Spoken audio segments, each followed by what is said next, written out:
এটা কয় ন যাৰ যি প্ৰকৃতি মৰিলে লগত যায় বুলি যে কয়, এওঁ এই ঘৃণা আৰু বিভাজনৰ ৰাজনীতিৰ পৰা বেলেগ ৰিপৰ্ট কাৰ্ড এওঁ নাই। এওঁ সাংবাদিকসকলৰ কথা কৈছে যে, এওঁ কৈছে যে তেওঁলোকৰ বেলেগ গ্ৰুপ আছে, কাৰ কি বেলেগ গ্ৰুপ, আত্মসমৰ্পণৰ কথা কৈছে। মই মুখ্যমন্ত্ৰীক এটা কথা কৈছো, কথাটো শব্দটো ভাল কথা কৈছে যে আত্মসমৰ্পণৰ কথা আপুনি ঠিকেই কৈছে। আত্মসমৰ্পণ কোন সাংবাদিকে কাৰ লগত কৰিছে বা কোনে কাৰ লগত কৰিছে মই এই কথালৈ নাযাওঁ।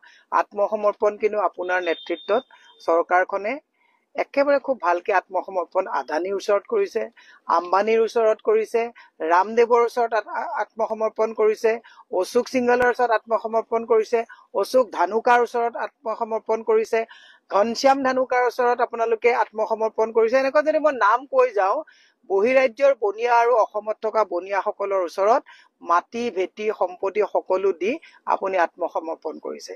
গতিকে আপোনালোকক মই এটা কথা কওঁ, আত্মসমৰ্পণ জুবিন গাৰ্গৰ ন্যায়ৰ ক্ষেত্ৰত যিটো আপুনি আত্মসমৰ্পণ কৰিছে, মই আপোনাক কলো, আপুনি বহুতে বাহ দিছিলে যে জুবিন গাৰ্গৰ ন্যায়ৰ ক্ষেত্ৰত খুব ধুনীয়াকে আপুনি ডেড বডি আনি মেলি একদম সৎকাৰ কৰালৈকে কৰিছে। গতিকে আপুনি কৈছে জুবিন আমাক ভোট ৰাইজে দিব, কাৰণ আমি ধুনীয়াকে সৎকাৰ কৰিছো। পাহৰি গল আমাৰ ভাৰত ৰত্ন ভূপেন হাজৰিকা দেৱৰ মৃত্যুৰ সময়তো কিন্তু আমাৰ চৰকাৰ যেতিয়া আছিলে, সেইখিনি চৰকাৰৰ নৈতিক দায়িত্ব। চৰকাৰে যিখিনি প্ৰটকল কৰিব লাগে সেইটো হিমন্ত বিশ্ব শৰ্মা নহয়, XYZ ইজ বাউণ্ড, তেনেকে কৰিব লাগিব। আৰু জুবিন গাৰ্গ কেনেকুৱা এজন মানুহৰ ক্ষেত্ৰত কৰিছে, গাফেলিটি কিমান কৰিছে আপুনি। কাৰ্গোত আনিছে, তাৰ পৰা স্পেচিয়েল ফ্লাইটত আনিছো বুলি কৈছে, কাৰ্গোত আপোনালোকে লৈ আহিছে সাধাৰণ এটা ডেড বডি লৈ অহা দি। টাৰ্চন মেট্ৰলক আমি কৈ ছচিয়েল মিডিয়াত যেতিয়া হাৰাশাস্তি কৰিলো তেতিয়া সিদিনা আনিছে, হাল এৰি শিয়াল খেদিছে, পুথি খলিহনাক জেলত পঠাইছে, ৰৌ বৰালী বিলাক এতিয়াও আপোনাৰ আত্মসমৰ্পণ ক'ত কৰিছে। আপুনি পত্নীৰ ওচৰত আত্মসমৰ্পণ কৰিছে, সকলোৱে কৈছে SIT লে মাতক, মাতিলে নে নাই মই দেখা নাই, কিন্তু আপোনাৰ পত্নীক আপুনি এনেকে মাতিব পৰা নাই। আত্মসমৰ্পণ আপুনিহে কৰিছে। আপোনাক মই সেইকাৰণে এটা কথা কৈছো, ঘৃণা আৰু বিভাজনৰ যিটো নিকৃষ্ট ৰাজনীতি, এই কামবিলাক নকৰিব।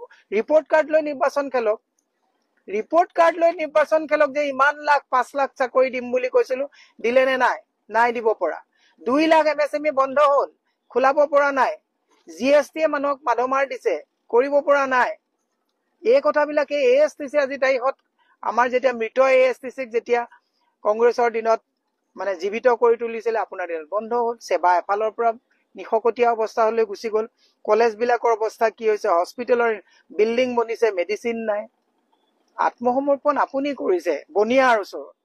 গতিকে এই মই মুখ্যমন্ত্ৰীক এটা কথা কলো, বিভাজন ঘৃণাৰ ৰাজনীতিৰে যুৱ প্ৰজন্মক যাতে আপোনালোকে বিপথে পৰিচালিত নকৰে, তাৰ কাৰণে মুখ্যমন্ত্ৰীক মই আহ্বান জনাইছো। এনেকুৱা আবুল তাবুল ফাল্টু কথা একচুৱেলি বেয়া লাগে। মুখ্যমন্ত্ৰীয়ে কি এইবিলাক কৈ ঘৃণাৰ কথাবিলাক কৈ, আমাৰ ল'ৰা ছোৱালী বিলাকে চাই থাকে নহয়, মুখ্যমন্ত্ৰীয়ে এনেকুৱা এনি টাইম এনেকুৱা ঘৃণাৰ কথা কৈ থাকে নেকি।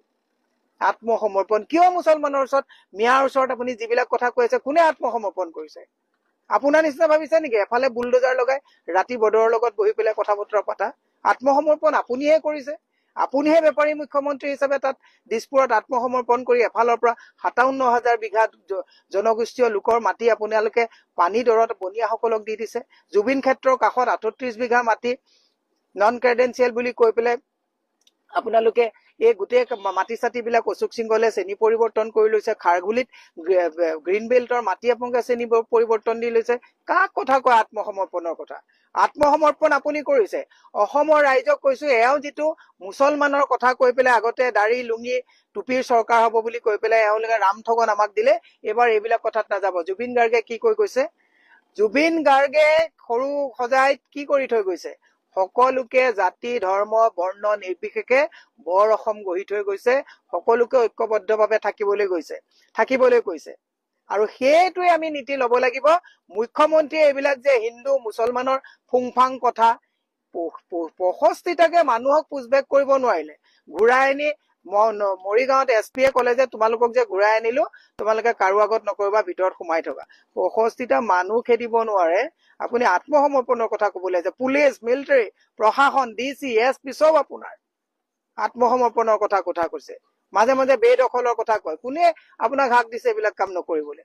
মই মুখ্যমন্ত্ৰীক এটা কথা টানি অনুৰোধ জনাইছো, ফুংফাং কথা নকব। চাকৰি কিমান দিলে তাৰ হিচাপ দিয়ক, কম দামত বস্তু কিমান পাকঘৰত দিব পাৰিছে তাৰ হিচাপ দিয়ক। ফুংফাং কথা বাৰে প্ৰতি বিভাজন, আত্মসমৰ্পণ, হিন্দু মুছলমান। জুবিন গাৰ্গ ডাঙৰীয়া ঠিকেই কৈ গৈছিলে যে বিজেপিক ভোট নিদিব। একদম ভাল কথা কৈ গৈছিলে। কাৰণ এনেকুৱা বিভাজনকামী এজন মুখ্যমন্ত্ৰী ফুং ফাং কথাবিলাক কথা কৈ পেলাই হিন্দু মুছলিম এইবিলাক কথা কবলৈ আহিছে। কিয় বেলেগ হোৱাটছআপ নখলিব? কাৰণ আপুনি প্ৰত্যেকটো বস্তু ট্ৰেকিঙত ৰাখো বুলি কৈছে। 2 নম্বৰী মানুহে ট্ৰেক কৰি থাকে, 2 নম্বৰী মানুহে লোকৰ মোবাইল শুনি থাকে, 2 নম্বৰী মানুহে লোকৰ মোবাইল ৰেকৰ্ড কৰি থাকে। আপুনি 2 নম্বৰী মানুহ নেকি যে লোকৰ আপুনি হোৱাটছআপ চব ট্ৰেকিঙত ৰাখে? হোৱাই সেইকাৰণে মানুহে এক্সট্ৰা হোৱাটছআপ খুলিবলৈ মানুহৰ বাধ্য হৈ গৈছে। মানুহে আজিকালি হোৱাটছআপত কথা পাতিবলৈ লৈছে, ফেচ টাইমত কথা পাতিবলৈ লৈছে। কাৰণ তেনেকুৱা এজন যদি অনবৰত লোকৰ স্পাই কৰি থকা মুখ্যমন্ত্ৰী যদি দায়িত্বত থাকে, তেতিয়া বেলেগ হোৱাটছআপ গ্ৰুপ কিয় নুখুলিব? মই মুখ্যমন্ত্ৰীক এটা কথা টানি অনুৰোধ কৰিছো, মুখ্যমন্ত্ৰীৰ নিচিনা বিহেভ কৰক। মুখ্যমন্ত্ৰীয়ে এইবিলাক 2 নম্বৰী আবুল তাবুল কথা কৈ নাথাকিব। আমি বেয়া পাইছো। কেইজন অসমত মুছলমান সাংবাদিকে অসম চলাই আছে? অসমটো আপুনি চলাই আছে, অসম অশোক সিংহলে চলাই আছে, জয়ন্ত মল্লে চলাই আছে। গিৰগাই কি কৰিলে? গিৰগাই তদন্ত ক'ত গ'ল? এই যে বুন্দাজানত জয়ন্ত মল্ল ঘৰলৈ যোৱা যে বুন্দাজানখন পিটি পেলাই যে আপোনালোকে ৰাস্তা বনাই দিলে চৰকাৰী পইচাৰে জয়ন্ত মল্ল ঘৰলৈ, বুলডোজাৰ তাত কিয় নলগায়? শিল শাকুত যে মানুহবিলাকৰ 1200 পৰিয়ালক যে উচ্ছেদ কৰিলে, নাৰায়ণ ডেকাই যে মাটি লৈছে, তাত উচ্ছেদ কিয় নহল? জিনজাৰত কিয় নালাগিলে? তাতে বদৰৰ দিনৰ মাটিত কিয় লগা নাই? মানে কথাবিলাক কবলৈ গলে নিজৰ বিলাক একেবাৰে ৰাম নাম, বেলেগৰ হলে বুলডোজাৰ, বেলেগৰ হলে মিয়া, বেলেগৰ হলে আত্মসমৰ্পণ। এইবিলাক কথা অসমৰ ৰাইজে বুজিছে নে নাই?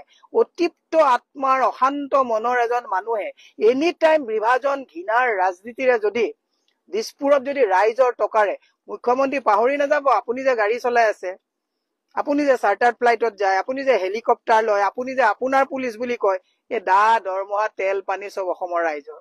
গতিকে আপুনি অসমৰ ৰাইজৰ যদি ৰজা বুলি ভাবিছে, ভুল ভাবিছে।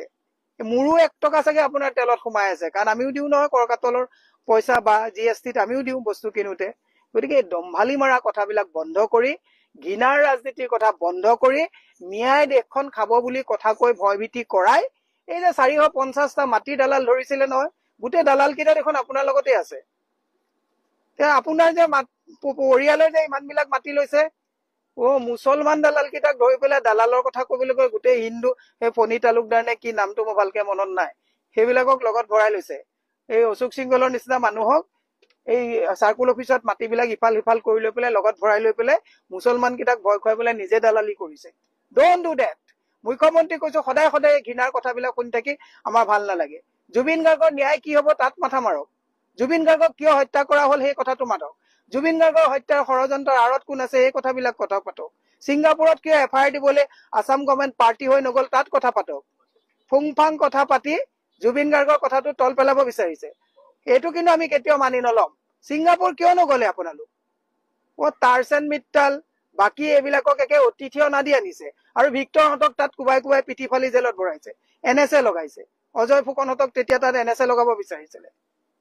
বেয়া নালাগে আপোনালোকৰ? ন্যায় বিচৰা মানুহক জেলত ভৰাইছে, আৰু পাখণ্ড যিকেইটা হত্যা কৰিছে কাৰ প্লেনিঙৰ মতে বেছিকে আপুনি কথা কৈ থাকিলে আপোনাৰ নিজৰে ধৰা পৰিব যে কোনে নিলে কোনে মাৰিলে। তাত গৈ আপোনালোকৰ যুৱ মৰ্চাত যে কোনটো মানুহে জোনালীৰ পৰা জুবিন গাৰ্গক লৈ গৈছিলে আপোনাৰ ঘৰলৈ, এইবিলাক মানুহক নামাতে কিয়? এইবিলাক মানুহক জুবিন গাৰ্গৰ তদন্তৰ কাৰণে নামাতে কিয়? অকলে যে লৈ গৈছিলে আপোনাৰ ঘৰলৈ, জুবিন গাৰ্গ যে মান্তি নহলে, এই কথাবিলাক মানুহে নাজানে বুলি ভাবিছে নেকি? অকল মুছলমান কথা কৈ পেলাই হত্যাৰ কথাটো তল পেলাব বিচাৰিছে নেকি? প্ৰকৃত অনুৰাগী আপোনালোক। প্ৰকৃত অনুৰাগী যদি ছিংগাপুৰলৈ নাযায় কিয়? বলক আমিও যাম ছিংগাপুৰত, চবে কেছ দিব। হাল এৰি শিয়াল খেদি মিয়া মিয়া মিয়া মিয়া কৈ পেলাই অসমখন ৰসাতলে নিয়াব বিচাৰিছে। আদানী আহি পেলাই গোটেই মাটি বাৰী সোপা গোটেই লৈ লৈছে। বেয়াকে নকওঁ বুলি ভাবো, ঘৰত কাজিয়া লগৰ অভ্যাস নাই, কিন্তু আপুনি যেনেকে মানুহক উত্তেজিত কৰি থাকে ন, আপোনাক ধৰিব হল। চৰকাৰৰ আপুনি জনপ্ৰতিনিধিয়ে, অসমৰ মুৰব্বী আপুনি, মানে জনপ্ৰতিনিধি ৰাইজে পঠাইছে, ৰাইজৰ পইচাৰে আপোনাক লাখ বিলাক আৰু আপুনি গোটেইবিলাক দিছে। এতিয়া যে উমা চেত্ৰী আহিল, যে উমা চেত্ৰী আহোঁতে পাহৰিলে। আমি যেতিয়া ছচিয়েল মিডিয়াত গোটেইবিলাকে একেবাৰে বিচাৰে বৰলে ডাকাতি দেখিলো, এতিয়া কেবিনেটত ডিচিছন দি পেলাই 25 লাখ টকা দিবলৈ সময় পালে। উমা চেত্ৰীক তাত যাবলৈ এতিয়া নন্দিতা গাৰ্লুচা আমাৰ ছচিয়েল মিডিয়াত তাৰণাত পৰি পেলাই তাত যাবলৈ বাধ্য হল। কিয় এয়াৰপৰ্টত মানুহ যাব নোৱাৰিলে? এই কথাবিলাক বাদ দি পেলাই কেৱল মিয়া মিয়া মিয়া মিয়া কবলৈ আহিছে। মই অসমৰ ৰাইজক কৈছো, এইজন একদম সাংঘাতিক অতিপ্ত আত্মাৰ মানুহ এজনে অসম চলাইছে, এওঁক ক্ষমা কৰা উচিত নহয়। এওঁ কিহৰ আপুনি চাকৰি বাকৰিৰ কথা কওক, স্কুল কিমান খুলিব কথাটো কওক, ড্ৰাগছত যিবিলাক ৰিহেব চেণ্টাৰ চলি আছে তাত কিমান ল'ৰা ছোৱালী মৰি আছে, এইবিলাক বস্তু এনকুৱাৰী কৰাত আৰম্ভ কৰক।